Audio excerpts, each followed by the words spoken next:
Europe 1. Europe 1, 17h, 18h, il n'y a pas qu'une vie dans la vie. Isabelle Morizet.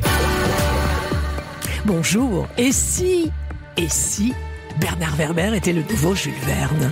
Lui dont les 32 millions de livres vendus de par le monde attestent que la réalité est un terrain de jeu bien trop normé.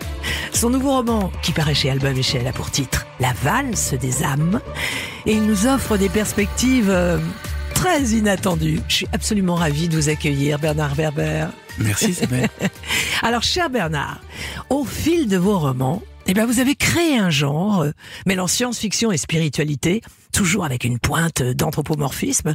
Mais cette fois-ci, c'est le plus radical et le plus ambitieux des voyages temporels que vous nous racontez, car votre héroïne, grâce à l'hypnose régressive, votre héroïne va retourner dans ses vies antérieures depuis la jeunesse de l'humanité. Or, l'hypnose régressive, que vous appelez voyage intérieur expérimental, vous la pratiquez vous-même depuis des années. Comment l'aventure a-t-elle démarré et pourquoi? À l'origine, je crois que si je devais aller chercher la première fois, je crois que c'était en colonie de vacances. On nous a juste proposé on avait 12 ans, de se mettre par terre, de faire de la relaxation, et ils nous ont dit, imaginez que vous êtes dans une forêt, que vous trouvez une cabane, et dans cette cabane, il y a des cadeaux.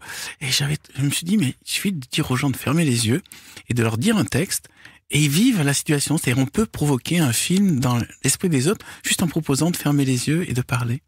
Et à partir de là, après, j'ai rencontré Jodorowsky, qui m'a montré comment on pouvait utiliser ça pour des symboles. Qui est Jodorowsky? Alexandro Jodorowsky, c'est le roi du tarot, notamment, et il a fait les scénarios de l'Incal avec Moebius, et il a fait aussi un projet de Dune européen, et c'est une sorte de magicien moderne, et c'est lui qui m'a montré un peu comment, en fermant les yeux, on pouvait visualiser des choses symboliques qui pouvaient faire résonner notre âme. Alors, il paraît que 70% des gens sont potentiellement aptes à se laisser emporter par l'hypnose régressive. Ça signifierait donc que les 30% restants seraient plus lucides ou plus méfiants? Plus méfiants, non. C'est-à-dire qu'il y a des gens qui veulent à tout prix comprendre. Et vous savez, c'est comme si en se jetant à l'eau, on veut connaître qu'est-ce qui va se passer quand le corps va se jeter à l'eau, est-ce qu'on va se noyer? Oui. Et il y a un moment, il faut s'en foutre, il faut se dire, je vais me jeter à l'eau, je verrai bien. Voilà. Et c'est les gens qui veulent tout contrôler ou expliquer avant d'y aller, ou qui sont naturellement méfiants, qui vont en effet rater l'expérience. Mais en général, ceux qui viennent au spectacle, vu qu'ils savent déjà plus ou moins ce qu'ils vont avoir. Oui, parce que vous n'êtes pas seulement jeu. Romancier, vous faites également de la scène avec justement des spectacles de voyage intérieur. Mais alors, Bernard Werber, comment éviter la confusion entre deux véritables souvenirs, en partant du principe, bien sûr, que les vies antérieures existent, c'est le postulat, voilà. Et puis, les vrais souvenirs et le produit de notre imagination pure, comme dans un rêve. Comment éviter cette confusion? J'en sais rien. En fait, je suis même pas croyant dans les réincarnations. Je regarde juste que quand on ferme les yeux et quand on est guidé, tout d'un coup, on ouvre une porte et on se retrouve dans un film. Alors que ce film, après, rentre en résonance avec nos vies, c'est génial. Et après, si ce film a l'air un peu trop poussé par l'imagination, c'est dommage. Mais en fait, ce que vous avez utilisé le bon terme, c'est rêve éveillé. Donc c'est un rêve éveillé, guidé. Alors, le seul moment où on peut se dire, il y a quand même quelque chose de très fort qui se passe, c'est quand les gens arrivent à retrouver leur nom et leur prénom et qu'on vérifie après que cette personne a réellement existé et que c'est pas une personne du tout célèbre. Ou alors c'est même inquiétant. Je sais pas, mais le grand avantage d'être romancier et non pas mystique, c'est que j'ai pas à prouver quoi que ce soit. Je crois que pour chacun, l'expérience va être différente. Certains vont vivre un truc énorme. Moi-même, la première fois que ça a marché, j'ai eu une guidance, je me suis retrouvé dans un film pendant 1 heure avec plein de détails. Et puis d'autres, ils vont se dire, oh, j'y crois pas, ou est-ce que je rêve? Ils vont pas arrêter de se poser des questions. C'est comme si on faisait moi j'appelle ça du tourisme spirituel. C'est-à-dire, si durant le voyage, vous êtes tout le temps en train de vous dire, bon, c'est quoi cette montagne, c'est quoi cette route, c'est quoi, ou vous dites, waouh, qu'est-ce que c'est beau.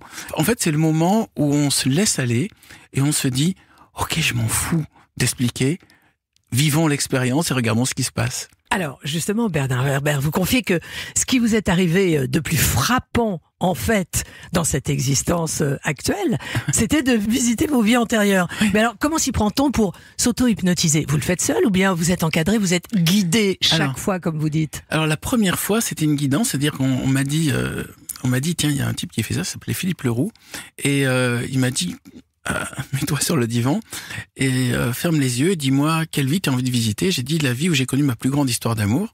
Et là, tout d'un coup, j'ai ouvert une porte et je me suis retrouvé en train de me voir de l'extérieur.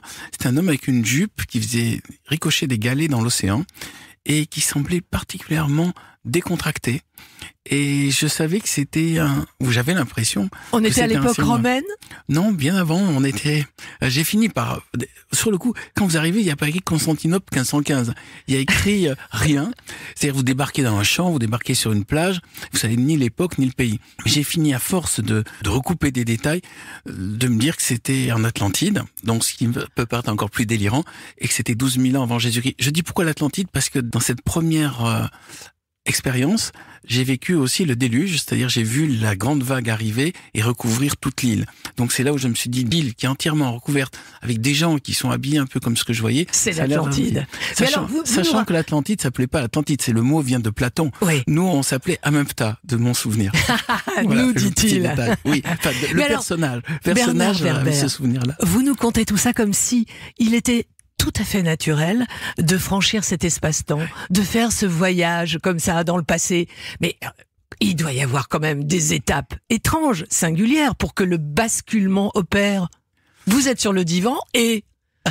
Moi, je ne sais pas, je continuerai d'entendre les bruits, les klaxons dans la rue, le voisin qui marche, dans l'appartement au-dessus.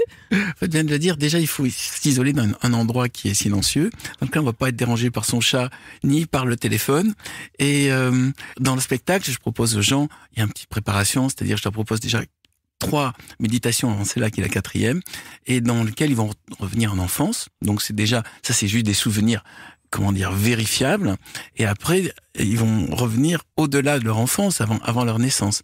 Mais chaque fois, je dis dans le spectacle, ça marchera pas sur tout le monde. Ça marchera que sur ceux qui en ont envie et ceux que ça amuse. Tous ceux qui sont dans l'expectative ou dans le doute, vous allez rater l'expérience, c'est pas grave, dérangez pas sur ce que ça marche. Et en général, ça marche sur 70% des gens de la salle. Et chacun s'exprime. Mais je respecte tout. Ceux pour lesquels ça fonctionne, j'imagine que ce doit être terriblement addictif pour eux. Ah, je sais pas. Ce qui se passe, c'est que donc je leur propose de témoigner, ils racontent l'histoire, et on sent dans le ton que, notamment parce qu'il y a par exemple, des fois ils se rappellent pas de leur nom ou ils se rappellent pas du pays, on sent que c'est comme s'ils avaient débarqué au milieu d'un film. Et je crois que je ne suis jamais tombé sur des gens qui faisaient semblant, qui avaient imaginé pour me faire plaisir. Chaque fois, les gens semblaient sincères. Le spectacle, on l'a fait pour l'instant 50 fois. Et sur les 50 fois, chaque fois, j'interviewe 3 personnes pour qu'ils me racontent. Et des fois, on a des récits très amusants. Je me rappelle récemment, à la Gaîté Montparnasse, il y avait une dame âgée qui dit moi, j'ai demandé la vie où j'avais fait le plus de bien aux autres. Alors, je me suis retrouvé, et elle décrit un peu, ça ressemblait à l'Angleterre, il pleuvait, il y avait un pavé mouillé, et puis j'étais entouré d'orphelins. Alors, je lui dis, vous vous occupez des orphelins? Elle fait, je m'occupais des orphelins, mais c'était surtout... Là, au moment où je serais dans la scène, c'était pour les engueuler parce qu'ils ramenaient pas assez d'argent, parce que c'était des pickpockets. Et au moment où elle a dit ça, la salle, par rapport à la personne, il y avait un tel décalage. Et donc, donc en fait, vous étiez chef de gang. Voilà. Et vous gérez des... Et elle a dit ça comme si elle était elle-même étonnée d'avoir débarqué dans ce film-là. Et c'était assez émouvant, assez amusant, en fait. Mais pour explorer ses vies antérieures, Bernard Werber, il faut croire en la métempsychose, c'est-à-dire la possibilité de la réincarnation de l'âme après la mort. Comme, par exemple, en sont persuadés les bouddhistes, les hindouistes, ou comme Pythagore, dont vous parlez dans votre roman, La valse des âmes. Ah oui, ça m'a beaucoup amusé de faire la rencontre entre Pythagore et Bouddha, dont le nom était Siddhartha Gautama, parce qu'en fait, il existait une croyance dans la réincarnation en Occident, et notamment en Grèce, qui existait avant le bouddhisme. Donc, c'est-à-dire que c'est vraiment quelque chose qu'on appelait exactement, comme vous l'avez dit, métempsychose.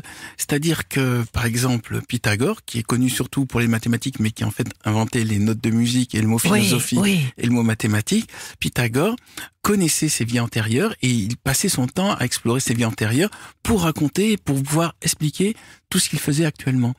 Alors, dans ce nouveau roman, La valse des âmes, ce sont les étapes clés de l'histoire de l'humanité qu'on va survoler, puisque votre héroïne par l'hypnose régressive, va remonter à sa première vie, à l'époque de Néandertal, puis chez les Sumériens, 2000 ans avant Jésus-Christ, puis en Égypte, en Grèce, 5 siècles avant Jésus-Christ, justement avec Pythagore. Tout cela au travers d'une histoire d'amour et de la quête de la connaissance. Ce roman, c'est donc un voyage magistral. C'est peut-être le livre le plus ambitieux que vous ayez écrit, non? Parce que c'est carrément l'histoire de l'humanité, là.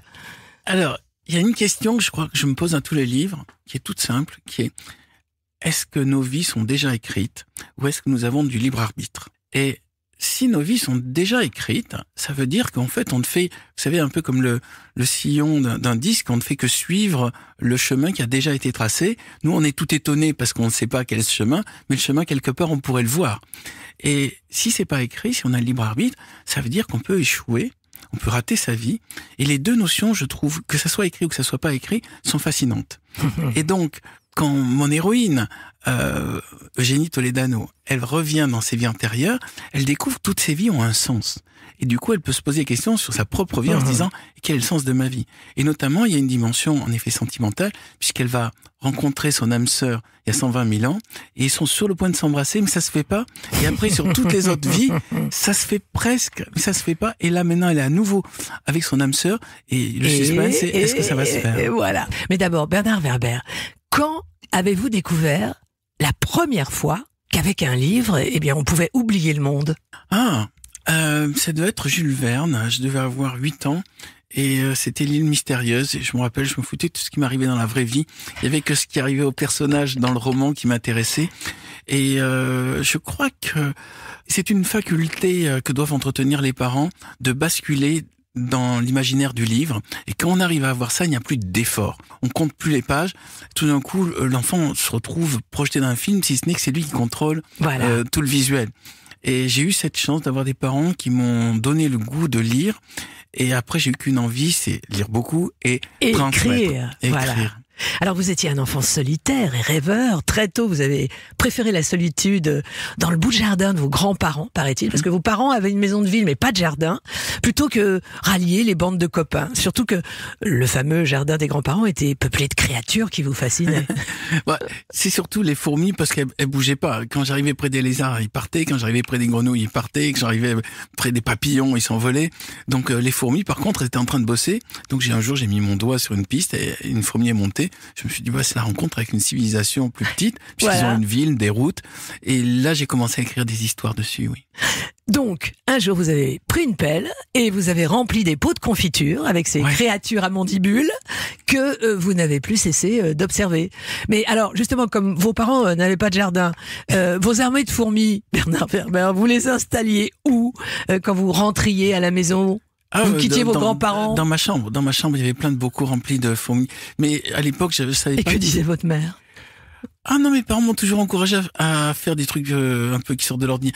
J'ai eu la chance d'avoir 2 parents qui... ma mère m'a poussé à la musique et au dessin, donc il me poussait au côté artiste, et mon père me poussait à la lecture et la compréhension, j'allais dire, des actualités à la télé. Et avec les deux, j'avais une vision complète du monde, et ils ont pu surtout me transmettre le plus beau cadeau que peut faire des parents à un enfant, c'est le sens de l'émerveillement. Tout m'intéressait. Tout m'intéressait, et ça c'est vraiment pratique pour faire des romans plus tard, pour être romancier. C'est une fois que tout vous intéresse, vous vous débrouillez pour que ça intéresse aussi les autres. Mais la curiosité est la clé de tout. Juste, question pratique sur les fourmis, puisque elles remplissaient des pots de confiture de votre chambre, vous les nourrissiez comment? De la tarama et de la pomme. Tarama et pomme. Mais alors, après j'ai eu des grandes cités, c'est-à-dire dans des énormes aquariums dans lesquels il y avait 2000 à 3000 individus. Et là, je me suis fait aider par des spécialistes entomologistes. Et là, ils m'ont dit, pour leur bonne santé, il faut que vous leur mettiez des petites araignées vivantes, parce qu'elles aiment bien les pourchasser et les chasser. Donc, ça commençait à devenir un peu technique. Oui, et un peu gore. Oui. Bon, alors vous n'étiez pas, paraît-il, un bon élève, Bernard Werber. Votre curiosité vous portait vers des mondes imaginaires, on l'a compris. Et très tôt, vous avez commencé à écrire des nouvelles. Et vous avez fondé un journal dans votre lycée. Voilà. En fait, votre lycée a été votre premier éditeur. Oui. Parce qu'ils m'ont permis aussi d'apprendre. J'ai passé un brevet d'imprimeur, donc j'ai imprimé le journal. Ah, carrément! Et vu que c'était des histoires qui se lisaient avec des parfums, j'ai passé un brevet de parfumeur. Et donc, c'était des histoires où j'indiquais la musique. C'était des bandes dessinées où j'indiquais la musique et où je mettais une languette avec le parfum. Et le parfum, parfois, c'est le parfum de terre, parfum de bois, parfum de feuilles. C'était pas des parfums sucrés. Et j'avais une orgue à parfum qui m'a été offerte par, je me rappelle, c'était le parfumeur toulousain Berdouze.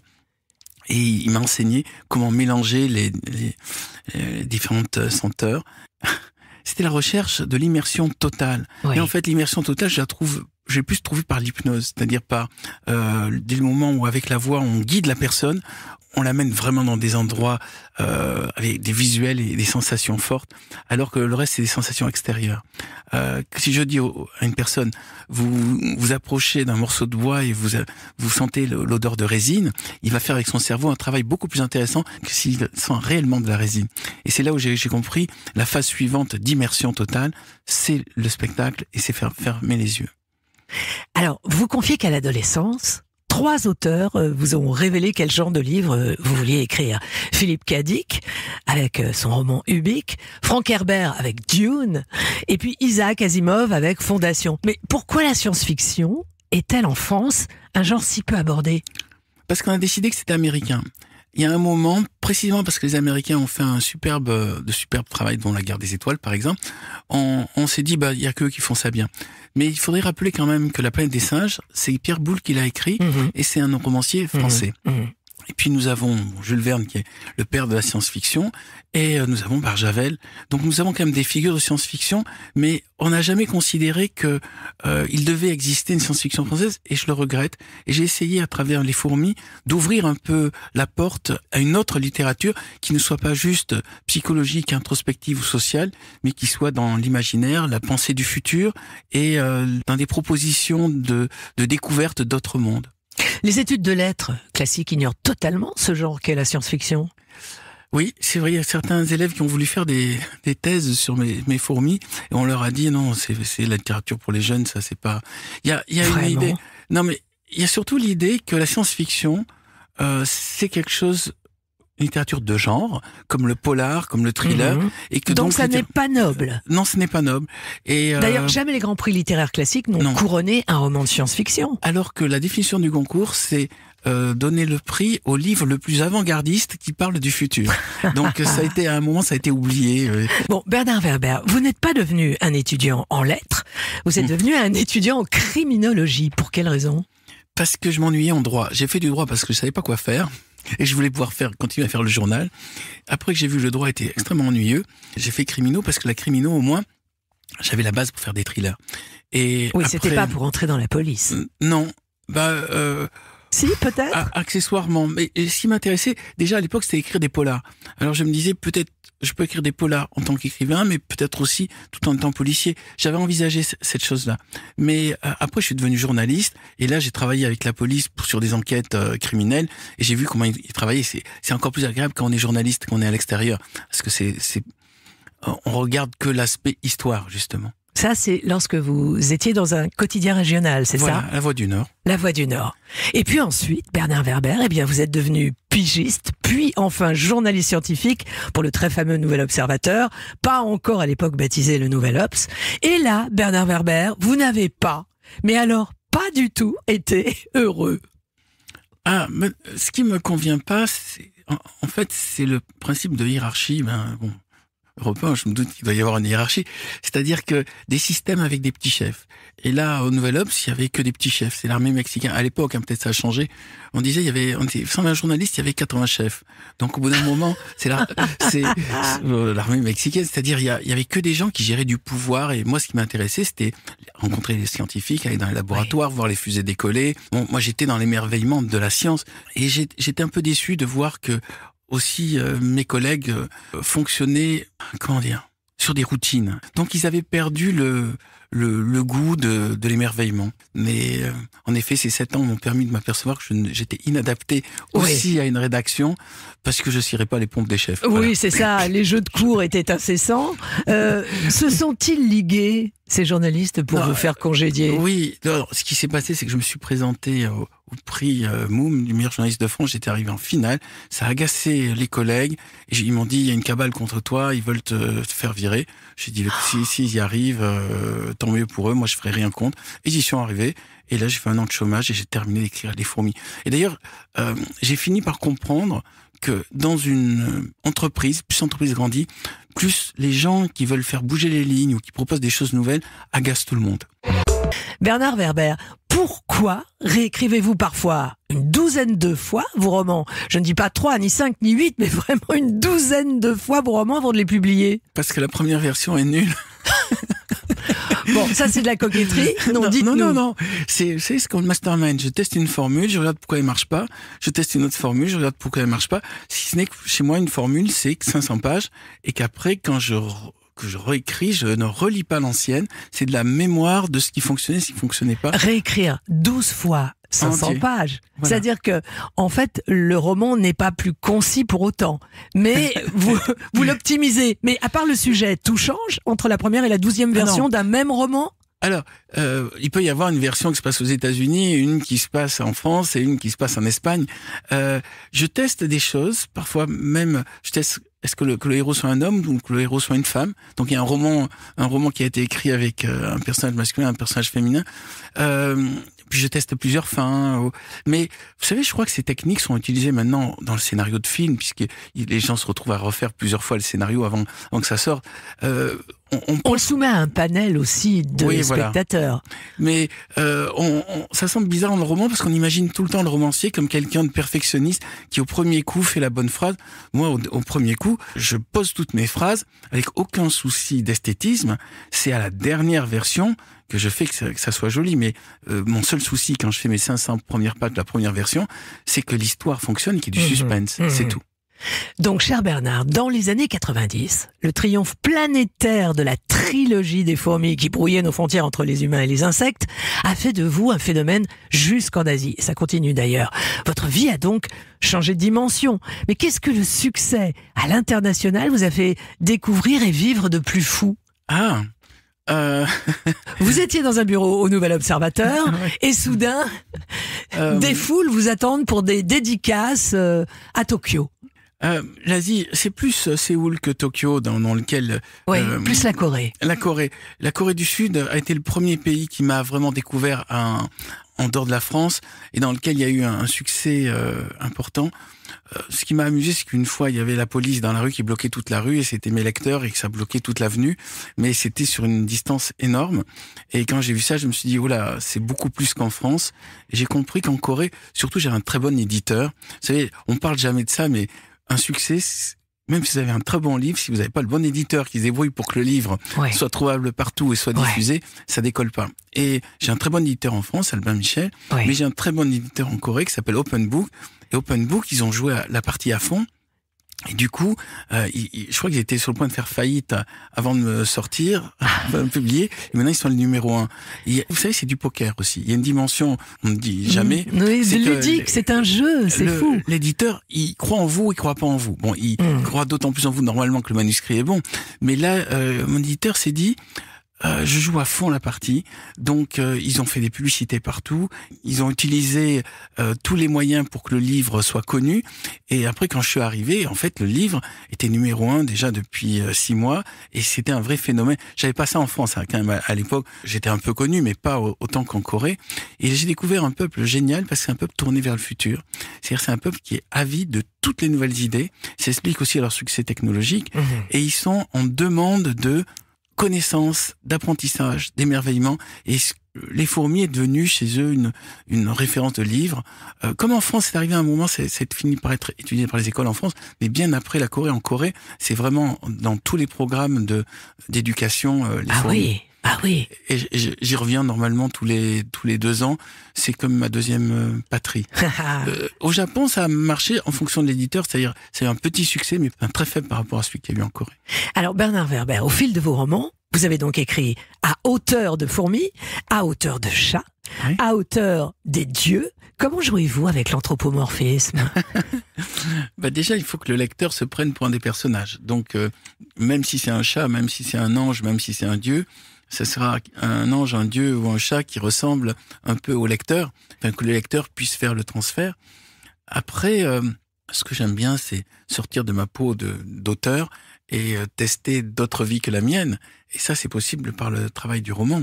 Vous savez, dès le moment où vous vous intéressez plus aux autres qu'à vous-même, tout d'un coup, le monde est immense. Il paraît que, grâce à vos 7 ans de journalisme scientifique, vous avez tout un réseau d'informateurs qui vous donnent accès à des lieux ou des découvertes que l'on retrouve justement dans vos romans. Mais vous avez tissé un vrai réseau. La plupart des informations se trouvent actuellement sur Internet. Donc, c'est pas la peine de se compliquer la vie. Donc, moi, il faut que je trouve... Il y a beaucoup de fake news voilà. sur Internet. Et puis aussi, ils racontent tous les mêmes choses. Moi, j'ai eu la chance, étant journaliste scientifique, de rencontrer les scientifiques et de pouvoir discuter en direct avec eux. Donc, quand je fais un roman, je vais les voir dans leur laboratoire et je leur demande quelle est la petite anecdote que vous ne racontez nulle part. Et donc là, ils me racontent des choses qui ne mettent pas dans les livres, qui ne sont pas sur Internet. Bernard Werber, vous êtes donc un romancier enquêteur. Mais même en science-fiction, l'imagination ne peut pas tout. Il lui faut des béquilles à l'imagination. Oui. C'est ça ?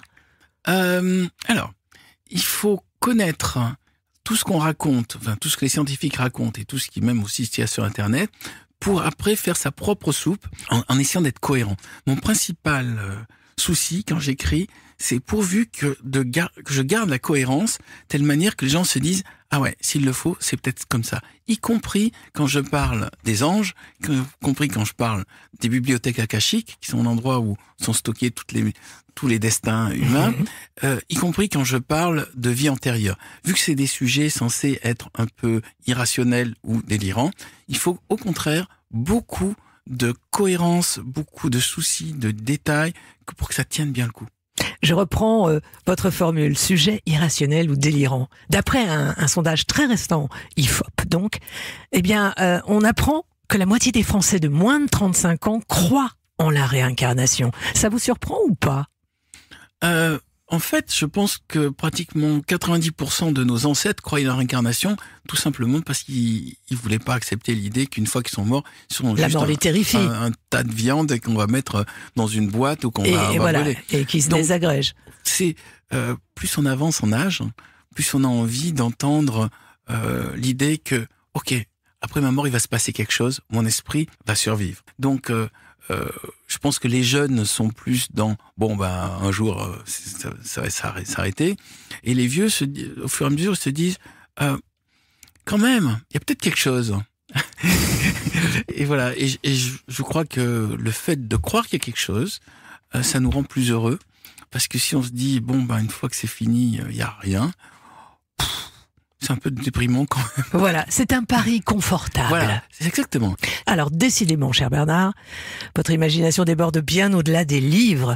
Vous êtes, par exemple, un grand adepte chez vous des jeux de rôle que vous organisez pour vos amis avec la rigueur d'une véritable production de télé.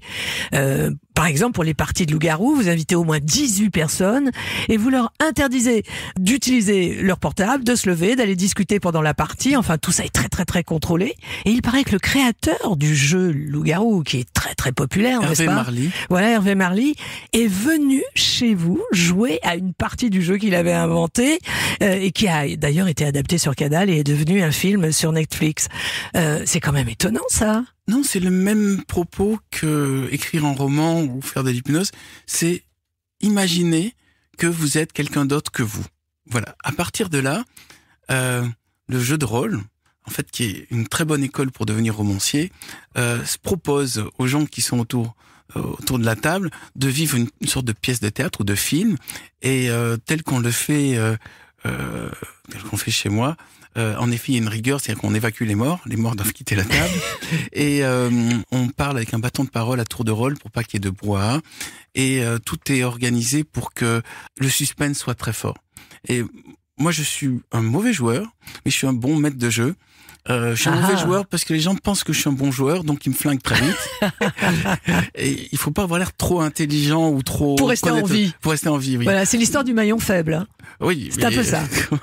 Mais alors, il faut avoir gardé une âme d'ado pour jouer à ça, pour jouer au jeu de rôle, chez soi. Ça fait partie de tout ce qui nous maintient éveillés. Imaginons que vous ne jouez pas. imaginons que vous ne vous intéressez pas à la nature, vous intéressez pas, voyagez pas. C'est quoi votre vie? C'est vous allez rester chez vous à regarder la télé et puis il se passe quoi?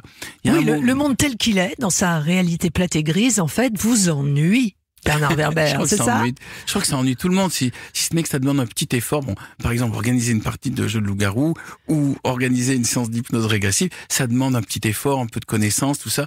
Donc les gens se disent, on va se prendre la tête, on va regarder la télé comme d'hab, et puis après on va aller se coucher. Et je crois qu'il est nécessaire de nos jours, plus que jamais, d'entretenir l'enfant qui est en nous, et surtout de garder notre capacité d'émerveillement, de jeu.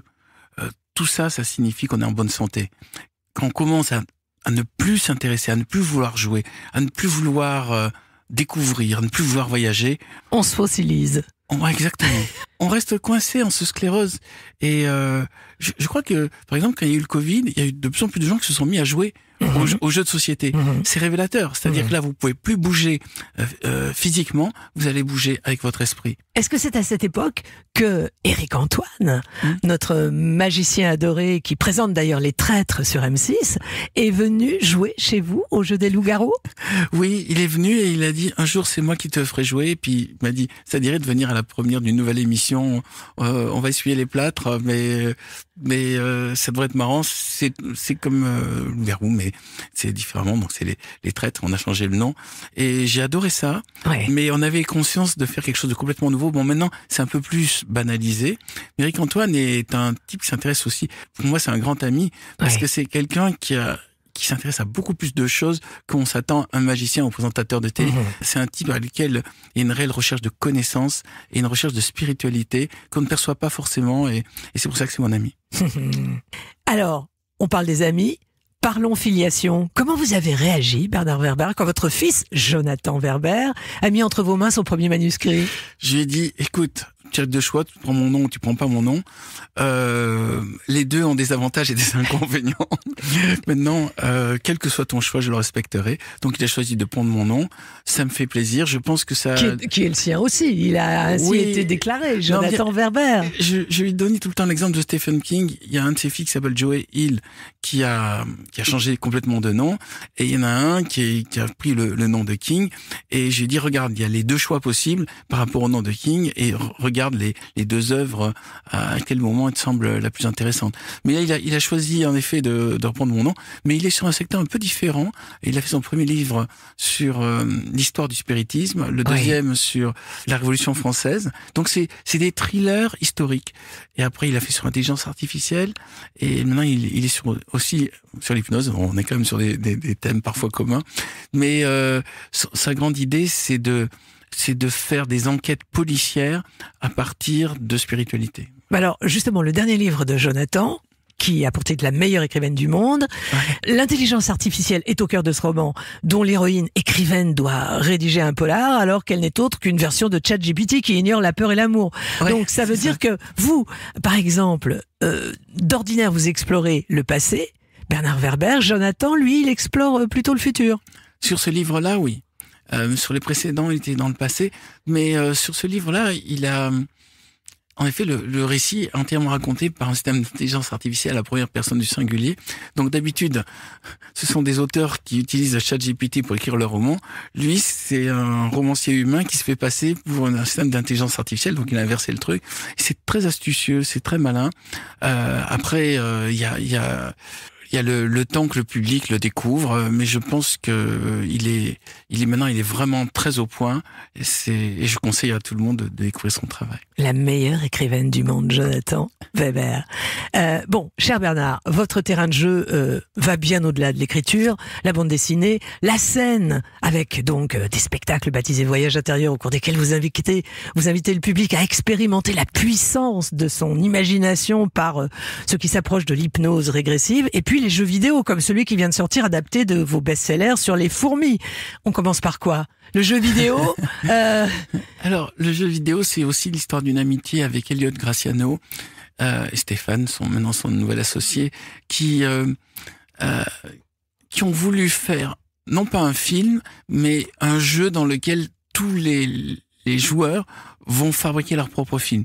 Et je m'attendais à quelque chose de chouette, et j'étais très impressionné parce qu'ils ont une équipe qui a travaillé notamment à La Rochelle, une équipe française, Tower 5, et qui sont allés faire des repérages à la forêt de Fontainebleau, et on se promène, on vit vraiment comme une fourmi, on fait des batailles comme une fourmi, et je crois que c'est un des jeux les plus attendus pour la Noël, parce que il y a un réalisme, on peut, par moment, quand ils se retrouvent dans une situation, par exemple, de bataille, il peut y avoir 15 000 insectes qui ont tous leur intelligence autonome. C'est-à-dire que chacun va faire son truc à lui, comme le ferait le vrai insecte dans la nature.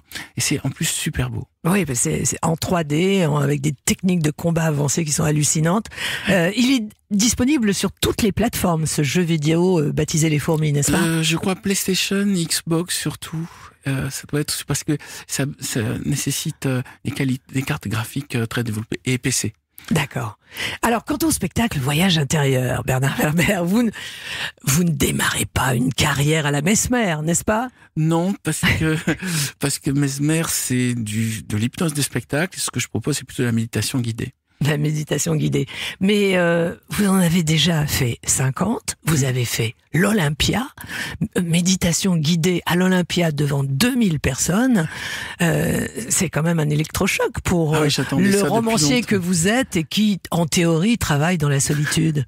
Oui, vous avez raison, c'est peut-être pour compenser cette solitude que j'aime bien être dans des salles.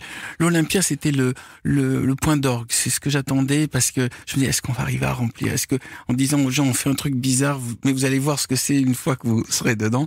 La première phrase du spectacle, c'est, je ne sais pas quoi vous attendez, mais vous allez voir, c'est autre chose. Et les gens sont, je crois, la plupart des gens, certains savent vaguement qu'à un moment on fait l'hypnose régressive, mais la plupart des gens sont dans la curiosité. Et je les fais chanter, je leur fais faire de la gymnastique. On peut pas dormir dans mon spectacle. Vous pouvez pas vous endormir comme dans certains spectacles où vous avez une journée difficile. Là, de toute façon, il faut se lever pour faire de la gym. Je leur fais enlever les chaussures. Et vous êtes une sorte de griot. De conteur, oui, j'aime bien cette idée avec le pouvoir du conte, on fait des romans, mais en même temps, en montant sur scène, je leur fais visualiser des choses et en général, ce qu'ils vivent est très très fort. Alors, on l'a dit tout à l'heure, en théorie, vous avez eu 111 vies antérieures, ce qui signifie que la vie actuelle de romancier est la 112e. Allez, 112 vies, c'est la question que j'allais vous poser. Ah, c'est la meilleure. C'est celle-ci, la 112e, la plus puissante, la plus euphorisante. Parce que, déjà, regardez, rien qu'en parlant dans cette radio, je peux toucher des centaines de milliers de personnes. Dans toutes les autres vies, quand je faisais quelque chose, au mieux, je touchais quelques centaines de personnes. Là, quand je fais des romans, je peux toucher des millions de personnes. Donc, il y a une sorte de pouvoir, rien que par l'imprimerie, de diffusion de la pensée qui est inégalable dans les vies précédentes. Et puis aussi, c'est la vie où je peux le plus voyager. J'ai pu aller dans des endroits étonnants avec des décors extraordinaires parce que à notre époque, on peut voler, on peut monter sur des bateaux, on peut aller dans les sous-marins et ça c'est génial. Et en plongeant dans la valse des âmes qui paraît chez Albin Michel, eh bien on peut remonter jusqu'à la genèse de l'humanité. Merci pour ce voyage, c'était passionnant Bernard Werber. Merci Isabelle. À très bientôt sur Europe 1. Isabelle Morizet sur Europe 1.